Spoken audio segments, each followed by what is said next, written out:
Hi, I'm kellyannkhaos. Welcome to this channel, Stone The Crone. Today I wanted to talk about rainbows. They're everywhere. They're on steps, they're on buildings, they're on crossings, they're on police cars. I'm not a big Bible person. You could probably guess that. I do, as I mentioned before, I do like my occult knowledge, my occult sciences.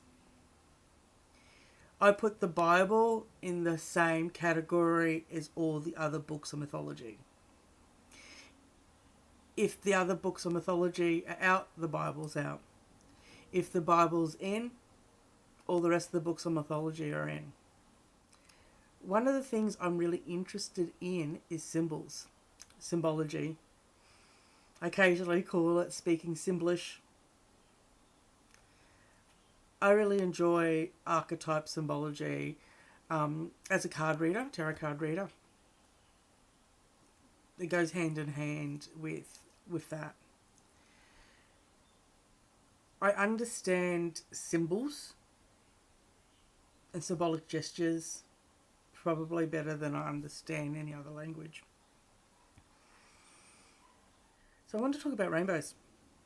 And as we know, it's used by the LGB before the T, LMNOP, added themselves to the end of the acronym.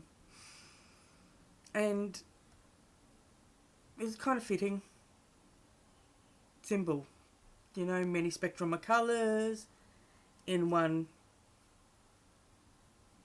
lot of people. And that made sense.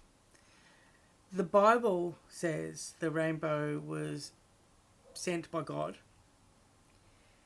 at the time of the flood, the Great Deluge, as a symbol of a sign that he would not flood the earth again. God, that is. The Sky Daddy. That man was so out of control, and that the DNA strand, the DNA code,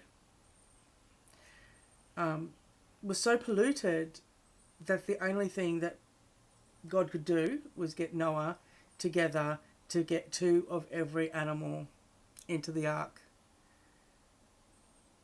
Now, personally, I find that a little bit, how you going? Every animal of the earth onto one vessel? But I wasn't there. Again, if I'm not there, you can never be my truth. So taking that on board, that story, that symbol from a biblical standpoint, as I said, the whole Bible things, to studies, not my forte, not my strong point. But it literally was a sign from God to man that he would never wipe men from the planet again by water, by drowning. So therefore, the rainbow symbol, I would guess to a lot of Catholics, a lot of Christians, a lot of religious people, would almost seem like a bit of a taunting to their God, to their Sky Daddy. You know, like, nah, you drowned us one, you won't drown us again. Kind of attitude. So I can see how that would rub a lot of your traditional Western God worshipping or God fearing people a little bit. How you going? The other thing with the rainbows is very symbolic, is that it is a bridge. It's a rainbow bridge, and at the end of that bridge is a pot of gold or a treasure or a prize to be won. And I think that resonates really full on with what's going on at the moment with the whole trans identity. Like that they're going on this journey, this rainbow journey, bridge of this discovery, but it's not really self-discovery because they're not discovering self. And they always use it, my journey, my trans journey. And the thing with the rainbow is very symbolic of fantasy, of that link between what is human, natural law and reality, and what is completely, utterly fairy tale and fantasy. So you've got leprechauns calling with the shillelagh, the rainbow, and then at the they would hide their pot of golds at the end of the rainbow. So there was always a prize to be won. The rainbow in itself is an illusion. Rainbows don't exist. Rainbows are an illusion. Rainbows don't actually exist. Or rainbows are always there and exist all the time. Either way, they're only in our visible light for us to see. So rainbows exist in invisible light. I know it sounds crazy, but they exist in invisible light. So for them to be visible for our eyes, we need something to have them appear, or for us to deem them to appear, and that is rain or a prism.